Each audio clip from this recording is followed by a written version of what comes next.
যারা শুদ্ধ ভক্ত তাদের তো কথা বলার নাই।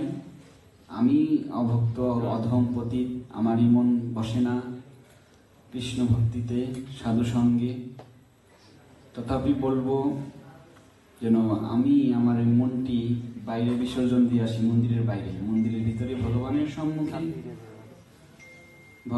সম্মুখে যেন আমি শ্রবণ মঙ্গলমের মাধ্যমে, কৃষ্ণ কথা শ্রবণের মাধ্যমে নিজের মঙ্গল হয়, দশের মঙ্গল হয়, এবং আমি নিজে অন্যের মঙ্গল করতে পারি। ভগবত ভক্তি হচ্ছে একটা অঙ্কের মতন, যোগ বিয়োগ গুণ ভাগ। প্রথমে ভক্ত সঙ্গে এসে ভক্তি যোগ করতে হবে, পরে নিজের ভিতরে যে অনর্থ নিবৃত্তি করতে হবে, বিয়োগ করে দিতে হবে। তারপরে ওটাকে সাধু সঙ্গের মাধ্যমে আরো গুণ করতে হবে, বাড়াতে হবে। পরে শুধু আমি নিজেই একা এই বাড়িয়ে রাখবো ভক্তি, তাহলে তো দম বন্ধ হয়ে, ওই যে একটা বেলুনের মধ্যে বেশি হাওয়া দেওয়া হয়, পটাশ, থ্যাংকস প্রভু। তো নিজের ভিতরে যদি বেশি ভক্তি হয়, পটাশ। এই জন্য ভক্তরা কি করে, 9 নম্বর অপরাধ, শ্রদ্ধাহীন ব্যক্তি নিকট ভগবানের দিব্য নামের মহিমা সম্বন্ধে উপদেশ দেওয়া। অপরাধ সত্ত্বেও বারবার যায়, প্রভু কৃপা করুন, আর কত ঘুরবেন এই জগৎ সংসারে, মায়ায় মোহিত হয়ে এই মনুষ্য জন্মের সদ্ব্যবহার কেন করবেন না, হরির নাম করুন। তো আমরা যারা এখানে বসেছি সকলেই শুদ্ধ ভক্ত, কৃপা করে এই কৃষ্ণ কথায়, এটা আমার কথা না, শাস্ত্র থেকে এবং পরম্পরার মাধ্যমে গুরুদেবের থেকে শ্রবণ করা যে কিছু কৃষ্ণ কথা আমি বলার চেষ্টা করব। হরে কৃষ্ণ। ওই প্রথমইটা জানত,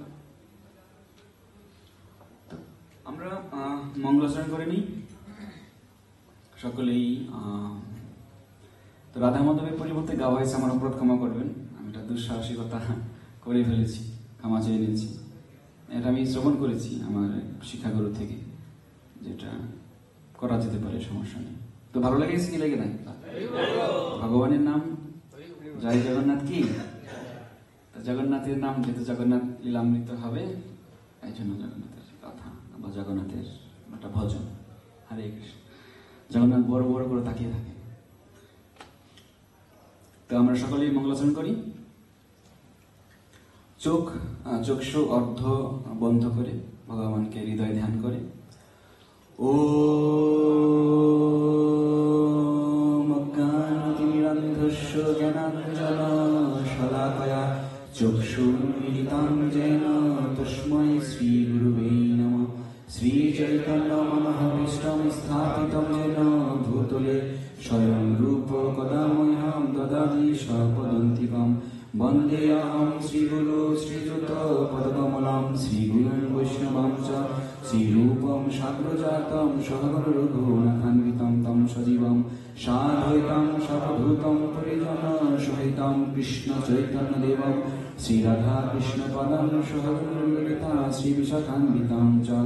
নমো ওম বিষ্ণুপদায় কৃষ্ণপৃষ্ঠায় ভূতলে শ্রীমতে ভক্তিবেদান্ত স্বামিনিতি নামিনে। নমস্তে সরস্বতী দেবে গৌরবাণী প্রচারিণী নির্বিশেষ শূন্যবাদী পাশ্চাত্য দেশতারিণী। বাঞ্ছাকল্পতরুভ্যশ্চ কৃপাসিন্ধুভ্যেব চ পতিতানাং পাবনেভ্যো বৈষ্ণবেভ্যো নমো নমঃ। নমো মহাবদনায় কৃষ্ণ প্রেম প্রদায়তে কৃষ্ণায় কৃষ্ণ চৈতন্য নামে গুরুদেবসে নমঃ। পঞ্চতত্ত্বমাত্মকং কৃষ্ণং ভক্তরূপ স্বরূপকং ভক্তবদনাং ভক্তখাম নমামি ভক্ত শক্তিকং। হে কৃষ্ণ করুণা সিন্ধু দীনবন্ধু জগৎপতে গোপেশ গোপিকাকান্ত রাধাকান্ত নমস্তুতে। তপ্ত কাঞ্চন গৌরাঙ্গে রাধে বৃন্দাবনেশ্বরী বিশুভানুসুতে দেবী প্রণমামি হরিপ্রিয়ে। জয় শ্রীকৃষ্ণ চৈতন্য প্রভু নিত্যানন্দ শ্রী অদ্বৈত গদাধর শ্রীবাসদি গৌর ভক্তবৃন্দ। হরে কৃষ্ণ কৃষ্ণ কৃষ্ণ হরে হরে, হরে রাম রাম রাম হরে হরে।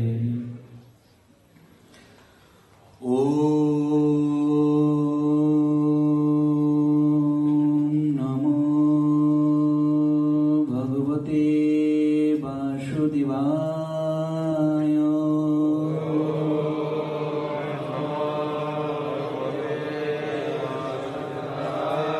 ওম নমো ভগবতে বাসুদেবায়।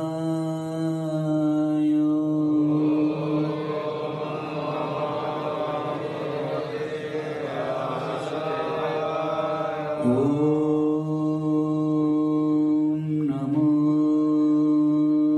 ভগবতে বাসুদেবায়।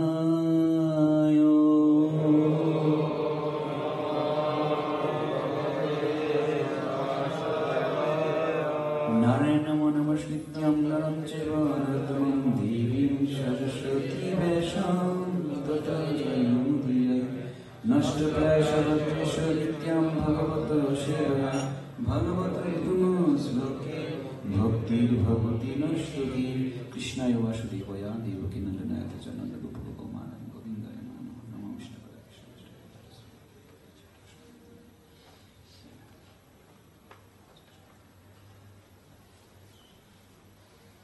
হরে কৃষ্ণ। তো আপনারা কেমন আছেন সকলেই? আমরা আজকের আলোচনা যে অথত ব্রহ্ম জিজ্ঞাসা, যে আমাদের প্রায়ই প্রশ্ন জাগে, আমাদের মনে প্রায় প্রশ্ন জাগে যে জগন্নাথ, বলদেব, সুভদ্রা, মহারানী কে? এই তিনজন কোথায় ছিলেন? কেমন করে জগন্নাথ পুরী এলেন? জগন্নাথ দেবের রথযাত্রার মহিমা। বর্তমান সমগ্র পৃথিবীতে তো মন্দির এবং জগন্নাথ, বলদেব, সুভদ্রা, মহারানীর বিগ্রহ ও রথযাত্রা উদযাপন হচ্ছে কেন? তোমরা এই 5 নম্বর 5টি বিষয় নিয়ে আলোচনা হবে। 5 নাম্বার দিয়ে আমরা শুরু করি, ঠিক তো? কারণ শেষ ভালো, যার সব ভালো। কেন এই শেষ দিয়ে শুরু করছি? কারণ শেষের সাথে প্রভুপাদের একটা লীলার সম্পর্ক আছে, এবং গ্রন্থ অধ্যয়নের পূর্বে প্রভুপাদের গুণমহিমা করতে হয়, ঠিক কিনা? জগৎগুরু শ্রীলা প্রভুপাদ কি? তো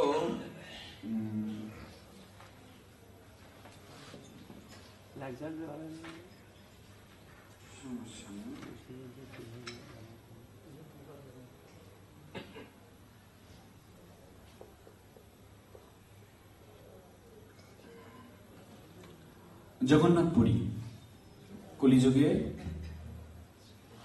আপনার একটা চিন্ময় ধাম, যেখানে ভগবান স্বয়ং বিরাজ করেন। ভগবান সব জায়গায় বিরাজমান, তবে দারু ব্রহ্মরূপে যে মহারাজ ইন্দ্রদুম্ন নিকট এসেছিলেন, এটা ভগবানের সত্যযুগের ঘটনা। তো এই জগন্নাথ পুরী, ওই মন্দিরে যারা পাণ্ডারা আছেন তারা কখনো বিদেশি বা লেচ্ছ বা যারা হিন্দু থাকা সত্ত্বেও তারা অন্য কোনো দেবতাকে বা নিজের ধর্ম থেকে সরে যায়, তাদের ঢুকতে দেওয়া হয় না। যেমন 1934 সালে ভারতের জনক মহাত্মা গান্ধী গিয়েছিলেন, তিনি তার বিভিন্ন মন্ত্রীগণকে নিয়ে গিয়েছিলেন, এই জন্য তাকে ঢুকতে দেওয়া হয় নাই। তারা মুসলিম ছিল বা অন্য ধর্মের ছিল। তারপরে গিয়েছিলেন ইন্দিরা গান্ধী, তিনি তাকে ঢুকতে দেওয়া হয় নাই। সোনিয়া গান্ধী বা আরো আছেন যারা নাকি বিশ্বকবি রবীন্দ্রনাথ ঠাকুর, তাকে ঢুকতে দেওয়া হয় না, কারণ তিনি ব্রহ্ম ধর্মের প্রবর্তক। আমরা এত বিশ্বকবিকে নিয়ে লাফালাফি করি, তিনি কিন্তু কৃষ্ণকে মানেন নাই। তিনি নিরাকার বলছে, ভগবান নিরাকার, ব্রহ্ম ধর্মের উনি কিন্তু প্রবর্তক। বাংলাদেশে আছে ব্রহ্ম একটা মন্দির, একটা সংস্থা, ব্রহ্মের উপাসনা করেন। তো এরকম দেখা যাচ্ছে ওইখানকার ব্রিটিশ আমলে ব্রিটিশ লর্ড, দেন অনেক রানী এবং বুদ্ধদেব সহ বা গুরু নানক এবং শান্ত কবির সহ অনেককেই তাদের ঢুকতে দেওয়া হয় নাই। এমনকি শ্রীল প্রভুপাদ একজন শুদ্ধ বৈষ্ণব হওয়া সত্ত্বেও আন্তর্জাতিক কৃষ্ণ ভাবনামৃত সংঘ ইসকন প্রতিষ্ঠা করার পরে সকলে তার মহিমা জানতেন। তথাপি উনি 1977 সালে তার বিদেশি শিষ্যদের নিয়ে জগন্নাথ পুরী গেলেন, কিন্তু মন্দিরের পাণ্ডারা সিংহদ্বার থেকে তাকে বললেন, আপনি ঢুকতে পারবেন, কিন্তু আপনার এই বিদেশি লেচ্ছ এরা ঢুকতে পারবে না। কেননা এরা অহিন্দু। তখন প্রভুপাদ বলেছিলেন, যদি আমার এই বিদেশি শিষ্য শিষ্যরা কি অপরাধ করেছে, ওরা তো সাধারণ হিন্দুদের সাথে অনেক উত্তম, ওরা কৃষ্ণ ভক্ত বৈষ্ণব, ওরা কোনো সাধারণ হিন্দু নয়, নবগুণী ব্রাহ্মণ নয়, ওরা 26টি গুণান্বিত বৈষ্ণব। তখন বললেন যে না, আমাদের রীতি আমাদের পালন করতে হবে, আপনি আসুন। তখন প্রভুপাদ ভবিষ্যৎবাণী করেছিলেন, যেমন ভগবান গৌরাঙ্গ মহাপ্রভু ভবিষ্যৎবাণী করেছিলেন, পৃথিবীতে আছে যত নগরাদি গ্রাম, সর্বত্র প্রচার হবে মোর এই নাম। তদ্রূপ ভগবান গৌরাঙ্গ মহাপ্রভুর সেনাপতি ভক্ত শ্রীলা প্রভুপাদ ভবিষ্যৎবাণী করলেন, হে পান্ডারা, জগন্নাথের পান্ডা, আজ তোমরা আমাকে ঢুকতে দিলেন আমার বিদেশি ভক্তদের সঙ্গে করে, তবে আমি জগন্নাথ আমি একা দর্শন করব না, আমি আমার শিষ্যদের ছাড়া আমি দর্শন করব না। তবে আজ আমি ঘোষণা করে গেলাম, আমি ভবিষ্যৎবাণী করে গেলাম, এক সময় আমি এই জগন্নাথকে বের করে নিয়ে যাব, সারা বিশ্বব্যাপী জগন্নাথকে প্রতিষ্ঠা করব এবং রথযাত্রা হবে। জয় জয় জগন্নাথ বলদেব সুভদ্রা মহারানী কি, শ্রীল প্রভুপাদ কি। আজ আমরা প্রভুপাদের দরুন সারা বিশ্বব্যাপী জগন্নাথ বলদেব সুভদ্রা মহারানীর এই বিগ্রহ, এই চিন্ময় বিগ্রহ রূপ আমরা দর্শন করতে পারতেছি এবং সারা প্রতি বছর রথযাত্রায় উৎসব করতে পারতেছি। রথযাত্রা কি আছে, রথযাত্রায় মহিমা কি, রথের মহিমা কি আমরা ক্রমান্বয়ে আসবো। যদি প্রভুপাদ না হইতো তবে কি হইতো, এ জীবন বহিত কিসে। প্রভুপাদের জন্যই আমরা এই জগন্নাথকে পেলাম, হরিনাম পেলাম কার জন্য, মহাপ্রভুর জন্য। জগন্নাথকে পেলাম কার জন্য, শ্রীল প্রভুপাদের জন্য। জয় শ্রীল প্রভুপাদ কি। প্রভুপাদকে নিয়ে একটু ছোট্ট একটা কবিতা আমি আগে একবার বলছিলাম, মনে ওই যারা শুনে নাই বা নতুন এসেছে তাদের শুনুক, 1 মিনিট লাগবে। বলবো কি বলবো না? জয় শ্রীল প্রভুপাদ। প্রভুপাদ প্রভুপাদ শ্রীল প্রভুপাদ, আপনার কাছে চাই এই আশীর্বাদ, তব আদর্শ যেন মেনে আমি চলি, নিজ মুখে বৈষ্ণবের নিন্দা না করি, ভদ্রলোক হয়ে যেন ভক্ত হতে পারি, সকলের সাথে যেন ভালো ব্যবহার করি, তব গ্রন্থ পাঠ আর বিতরণ যেন করি, ভক্তি জীবন থেকে যেন সরে না পড়ি, সারা জীবন যেন মুখে গৌর গুণ গাই, অন্তিমে পাই যেন গুরুর চরণে ঠাই, ছোট্ট হৃদয়ে হয় মোর মস্ত বড় আশ, হয় যেন কোনদিন বৃন্দাবনে বাস, তব করুণা দিয়ে কর নিজ দাস, সররিপুকে যেন করতে পারি নাশ, শুভনিতাই তব চরণে করে আকতি, চরণ ছাড়া করবেন না এই মোর আকুতি। জয় শ্রী প্রভুপাদ কি। আমরা প্রভুপাদকে স্মরণ করে, গুরুদেবকে স্মরণ করে এখন পরবর্তী যে জগন্নাথ বলদেব সুভদ্রা মহারানী কে। এই জগন্নাথ বলদেব সুভদ্রা মহারানী এরা সাক্ষাৎ কৃষ্ণ বলরাম এবং ভগিনী সুভদ্রা, তার নাম আর পরিবর্তন হয় নাই। সুভদ্রা নাম তো সেই দাপুরে ছিল, হ্যাঁ কি না? কার সঙ্গে বিবাহ হয়েছিল? ধনুধর অর্জুন, ধনুর্ধর। তো এই কৃষ্ণ জগন্নাথ, যেই গৌর সেই কৃষ্ণ সেই জগন্নাথ। আমরা ভজনে গেলাম না, বাসুদেব ঘোষ বলে করি জড় হাত, যেই গৌর সেই কৃষ্ণ সেই জগন্নাথ।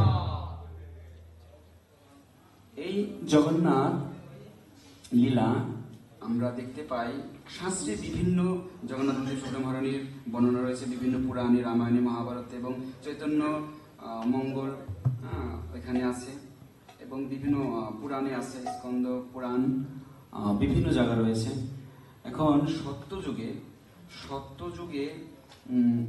মহারাজ ইন্দ্রদ্যুম্ন মালব নামে একটি প্রদেশে বাস করতেন, শাসন করতেন সেখানকার রাজধানী, এবং সরাসরি ব্রহ্মার 25তম প্রজন্ম তিনি। কততম? 25তম। আচ্ছা, কেউ কুইজ হবে নাকি? শান্তিপূর্ণ প্রভু নিয়ে। তো আজকে আমরা খুবই কিছু আলোচনা করব, কিছু তথ্য এবং তত্ত্ব যা নাকি আমরা হৃদয়ে ধারণ করতে পারি। আমরা সনাতনীরা অনেকেই কিছু জানি না। আমাদের যদি কেউ বলে তোমাদের ভগবান এরকম কেন, বড় বড় চোখ, এই হাত এরকম, পা নেই, কেমন ভগবান? কাষ্ঠের পুতুল। গৌর হরি কি বলেছেন? ও হে জগন্নাথ, তুমি কাষ্ঠের পুতুল নহে, তুমি সাক্ষাৎ ব্রজেন্দ্র নন্দন কৃষ্ণ। গৌরাঙ্গ মহাপ্রভু যদি বলে থাকে, যিনি আমাদের কলির যুগ পাবন অবতারী, গোলকেরও প্রেমধন হরির নাম সংকীর্তন যে দান করলো, সে যদি সার্টিফিকেট দেয়, ও হে জগন্নাথ, তুমি কাষ্ঠের পুতুল নহে, তুমি সাক্ষাৎ ব্রজেন্দ্র নন্দন কৃষ্ণ। তাহলে আমাদের আর কোনো রেফারেন্স দরকার আছে? তাহলে আমরা যদি না জানি, না বুঝি এই জগন্নাথকে, যদি কাউকে বলতে না পারি যে এই জগন্নাথ সত্যযুগে ছিলেন, সত্যযুগে মহারাজ ইন্দ্রদম্ন মহারাজকে বলেছিলেন যে আমার বিগ্রহ নির্মাণ করো, আমার বিগ্রহ। তো সত্যযুগের ধর্ম কি ছিল? ধ্যান করা। তো আমরা যেমন কলিতে বা দাপর যুগে ছিল অর্চন, বিগ্রহ অর্চন, তো তখন সত্যযুগে কোনো বিগ্রহ ছিল না কোনো মন্দিরে, সবাই ধ্যান করত। রাজা, তিনি তো বিষ্ণু ভক্ত রাজা, তার তো আর জঙ্গলে গিয়ে ধ্যান করার সেই সময় নেই। সময় কি আছে? তখন তিনি ভগবানের কাছে খুব আকুতি মিনতি করতেন, ভগবান, হে প্রভু, আমি যদি তোমাকে দেখতে পারতাম, দর্শন করতে পারতাম। তখন তিনি তার রাজপুরোহিতদের বললেন যে সারা পৃথিবী যারা পরিক্রমা করেন, তীর্থ দর্শন করেন, তাদের খোঁজ নাও, তারা কোথায় ভগবানকে দর্শন করেছেন বিগ্রহ রূপে। তখন একজন, আমি একটু সংক্ষেপে বলার চেষ্টা করি, কারণ জগন্নাথ লীলা হচ্ছে, জগন্নাথ কৃষ্ণ হচ্ছেন অনাদি অনন্ত, আর কৃষ্ণ কথা হচ্ছে নবনবায়ন, যদিও বলি শতকোটিবার হবে না পুরাতন। এই তো ধর্ম সনাতন। এই জন্য আমি সংক্ষেপে বলে যাই। তখন রাজা ইন্দ্রদম্ন মহারাজ তার রাজপুরোহিতদের বললেন যে তুমি আমাকে এনে দাও তাদের যারা তীর্থ দর্শন করে। তো একজন আসলেন, না চাইতেই জল, একটা কথা আছে না, না চাইতেই মেঘ, বৃষ্টি না চাইতে জল ধরে, মেঘ না চাইতে জল। থ্যাংকস প্রভু। এরকম ভগবানের যারা ভক্ত, তারা চাইতে চাইতে চলে আসে, বোঝা গেল? তো এরকম শুদ্ধ ভক্ত, বিষ্ণু ভক্ত মহারাজ ইন্দ্রদম্ন মনোবাঞ্ছা করছে, একজন তীর্থদর্শী চলে এসেছেন। হে মহারাজ, আমি সেই উড়িষ্যা একটি রাজ্য আছে, সেখানে আমি দর্শন করেছি নীলগিরি পর্বতের গুহার মধ্যে ভগবান নীল মাধব রূপে বিরাজ করছেন। জয় জয় নীল মাধব ভগবান কি। এ কথা বলে তিনি অদৃশ্য, মানে পলা বলে খেলার মতন নাই। কোথায় গেলেন, কোথায় গেলেন, হরি বল। তিনি অদৃশ্য, কারণ তিনি ভগবান তাকে পাঠিয়েছেন। তখন তিনি মনোব্যথা নিয়ে তাকে বললেন যে হে রাজপুরোহিতগণ, আপনারা বেরিয়ে যান সেই স্থান কিসের জন্য? খোঁজার জন্য। যে আপনারা আমাকে খুঁজে বলুন, আমাকে সংবাদ দিন, আমি সেখানে যাব, সেখানে আমি মন্দির স্থাপন করব, নগরী করব। তখন সকল ব্রাহ্মণগণ, পুরোহিতগণ গেলেন, সকলে মন্ত্রী সৈনিক গেলেন, অনেকে ফিরে এলেন, শুধুমাত্র রাজপুরোহিত বিদ্যাপতি উনি আসলেন না। তো মহারাজ তার জন্য অপেক্ষায় রয়েছেন এবং রাজা অনশন করেছেন, উপবাস রয়েছেন যে তুমি আমাকে এই ভগবানের খবর না এনে দেওয়া পর্যন্ত আমি অন্ন গ্রহণ করব না।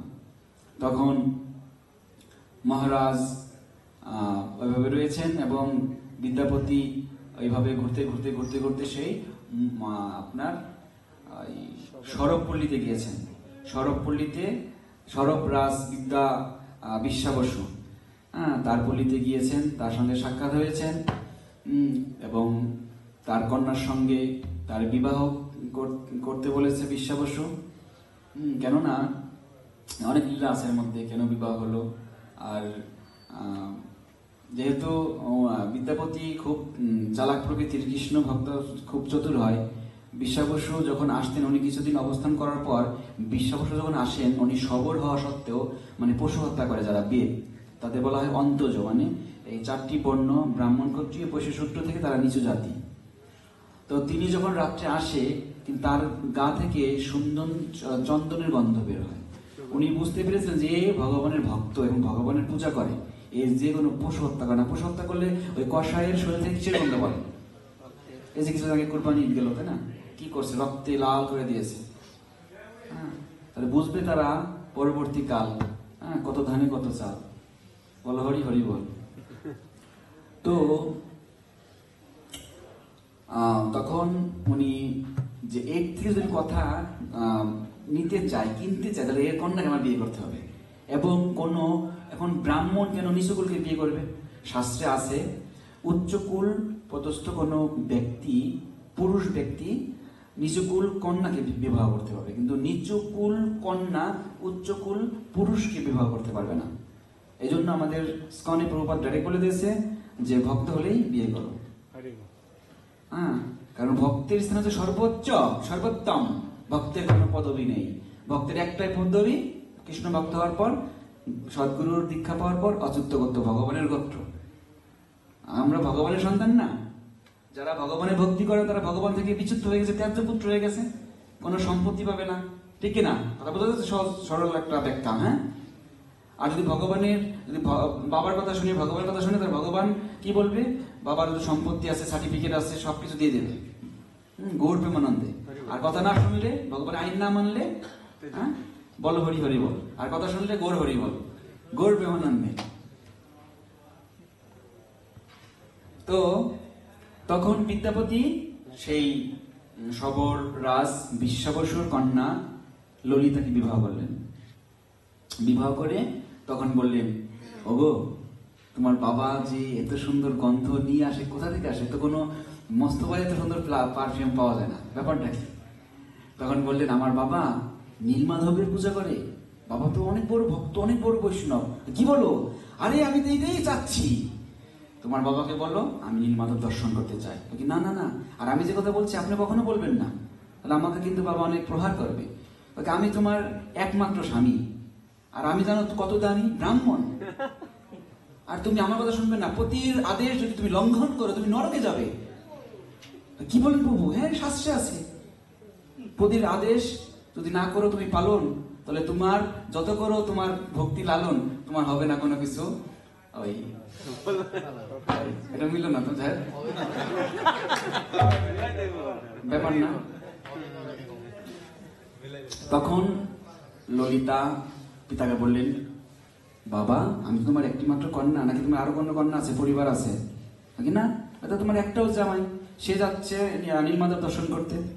কাকি না না না, যাওয়া যাবে না। কাকি না, তাহলে কিন্তু আমি সেই এই সরোবরে প্রাণ বিসর্জন দেবো। কাকি না মা, ঠিক আছে, নিয়ে আসো তোমার বরকে, তবে আমার একটা শর্ত, আমি চোখ বেঁধে নিয়ে যাব। ওকে, চোখ বেঁধে নিয়ে গেলেন এবং এই কথা শুনে বললেন যে, ললিতা, হে ললিতে, তুমি কিছু সরিষা দেবে। কেন প্রভু? আরে পূজায় লাগবে, নীলমাধবের পূজা করবো না। এখন কিছু সরিষা নিয়ে গেলেন, চোখ বেঁধে দিলেন। এখন যাওয়ার সময় পথ দিয়ে নিয়ে যাচ্ছে, কিছু দেখা যাবে না, ওই কিছু সরিষা ফেলে ফেলে যাচ্ছে।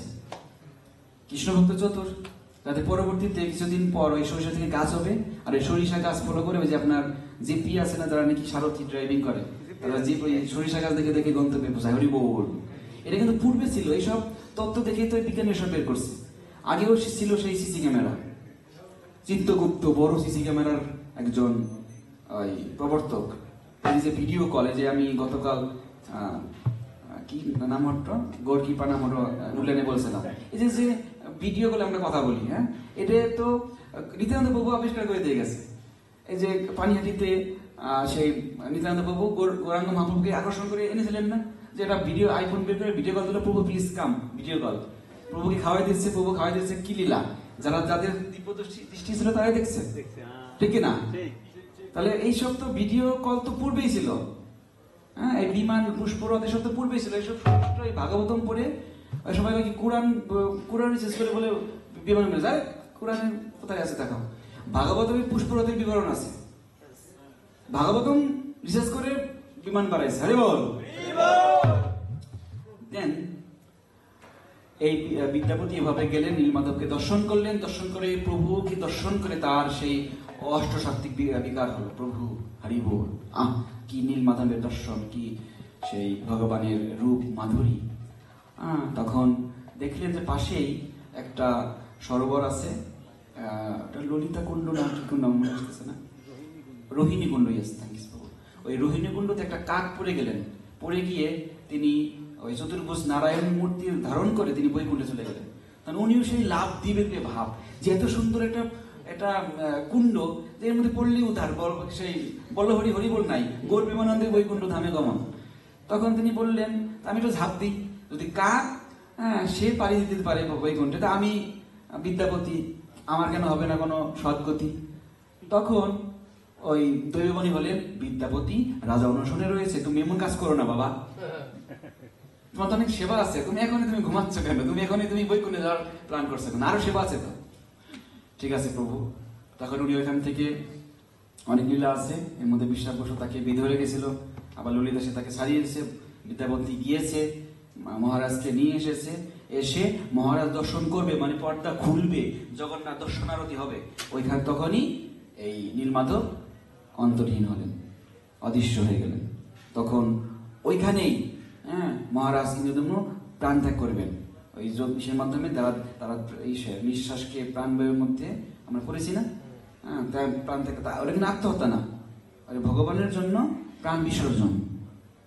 মানে অনুতপ্ত হয়ে, আমি প্রাণ রাখবো না প্রভু, আমি তোমার দর্শন করার সেই সৌভাগ্য পেলাম না, আমি কত পাপী। তখন দৈববাণী হলেন, মহারাজ ইন্দ্রদম্ন, আমি তোমার ভক্তিতে প্রসন্ন হয়েছি, তবে তুমি আমার এই রূপটি আর দেখতে পাবে না। আমার এই রূপটি বৈকুণ্ঠে চলে গিয়েছে, ওখানে লীন হয়ে গেছে। তবে আমি তোমাকে জগন্নাথ বলদেব সুভদ্রা মহারানী রূপে দর্শন দেব, এবং একটা দারু ব্রহ্ম রূপে। দারু মানে কাষ্ঠ, ব্রহ্ম মানে চিন্ময়, একটা চিন্ময় কাষ্ঠ মানে একটা আধ্যাত্মিক কাঠ। সেই কাঠ রূপে আমি ভেসে যাব তোমার ওই সমুদ্রে, তুমি ওটা উঠিয়ে বিগ্রহ তৈরি করে আমার সেবা পূজা করতে পারবে, আমাকে দর্শন করতে পারবে, এবং এই রূপ শুধু তুমি দর্শন করবে না, অনন্তকাল কলিযুগ সহ থাকবে, এবং যারা আমাকে দর্শন করবে তারা এই ভব সমুদ্র থেকে পাড়ি দিয়ে বৈকুণ্ঠে না, গোলক বৃন্দাবনে গমন করবে। হরি বল।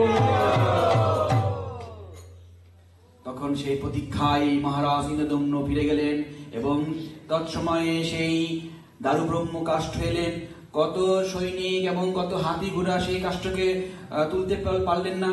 তখন তিনি আবার সেই মতো ব্যথারতে তিনি বললেন, হে প্রভু, কি হবে? তখন তাকে স্বপ্নাদেশ দিলেন ভগবান, যে তুমি এক পাশে আর এক পাশে বিদ্যাপতি ধরো, উঠবে সেই কাষ্ঠ, করো সেই বিগ্রহ নির্মাণ। কিন্তু অনেক শিল্পী এলো, কোনো বাটাল হাতুর সব বলহরি হয়ে গেল, কেউ নির্মাণ করতে পারছে না। তখন ভগবান ব্রহ্মা বিশ্বকর্মাকে পাঠিয়ে দিলেন, হে বিশ্বকর্মা, তুমি যাও তো, দেখো তো সেবাটা হচ্ছে না। প্রভু, ঠিক আছে, তো ব্যাপার না। তখন তিনি এলেন অনন্ত মহারানান রূপ ধরে, একটা বৃদ্ধ রূপে এলেন, বলে যে মহারাজ, আমি এটা তৈরি করতে পারবো। আপনি জগন্নাথের কি এত শিল্পী এলো, জগন্নাথের রূপ, তারা আমি যতটুকু জানি এসে, আপনি কিভাবে জানেন? আরে আমি জানি না, আমার বাপ দাদা কত জগন্নাথ বানাইছে, আপনি জানেন? আমি কই থেকে এসেছি? আমি বিশ্বকর্মা বলবো, যাই বলা যাবে না, ঠিক আছে, ব্যাপার না। তবে একটা শর্ত আছে, 21 দিনের মধ্যে আমাকে কেউ ডিস্টার্ব করবেন না। আমি উপবাস ব্রত নিয়েই আমি এই ভগবানের বিগ্রহ নির্মাণ করবো, প্লিজ নোবডি ডিস্টার্ব মি।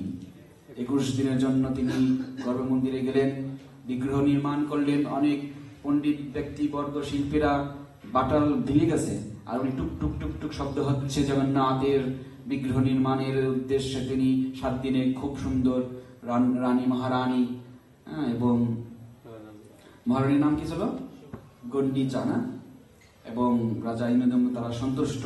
7 দিন পর আর কোনো শব্দ নাই। কি ব্যাপার? হয়তো বা রেস্ট নিতেছে, অনেকদিন ধরে খায় না, হয়তো বা ব্রত ভঙ্গ করতেছে, অনেক খাবার দাবার দেওয়া ছিল। 7 দিন, 8 দিন, 9 দিন, 10 দিন পরে নিজেরাই মহারানীর কথায়, কারণ মায়েরা তো একটুই হয়, ওই কি বলে, মানে খুব আবেগী, কিন্তু মায়েদের কথায়, মাদের কথায় আবেগে ভুলবেন না। যদি বলে যে না এখনই যেতে হবে শ্বশুর বাড়ি, করবেন না, কইরো না তোমরা, তাড়াতাড়ি পরে যাবো, মায়ের পর চলো, এখানে গেলেও ভক্তি হবে, শ্বশুর বাড়ি গেলে পয়সা খরচ হয়ে যাবে। আর ওই পয়সা খরচে কোনো মূল্য নাই প্রভু। প্রভুপাদ কি বলছে? অর্থহীন দেখে মরে ছাড়িল সবাই, কুটুম্ব আত্মীয় বন্ধু বান্ধব ভাই, দুঃখ হয় হাসি পায় একা বসে কাঁদি, মায়ার সংসারে আমি কাকে ভালোবাসি। ভালোবাসতে হবে ভগবানকে, ভগবানের ধামকে। তখন ওই দরজা খুলে দেখলেন ভগবানের এই রূপটি। হাত তৈরি হয় নাই, ভগবানের নিচে একটু তৈরি হয় নাই, জগন্নাথের বড় বড় চোখ এবং কোনো অঙ্কন হয় নাই।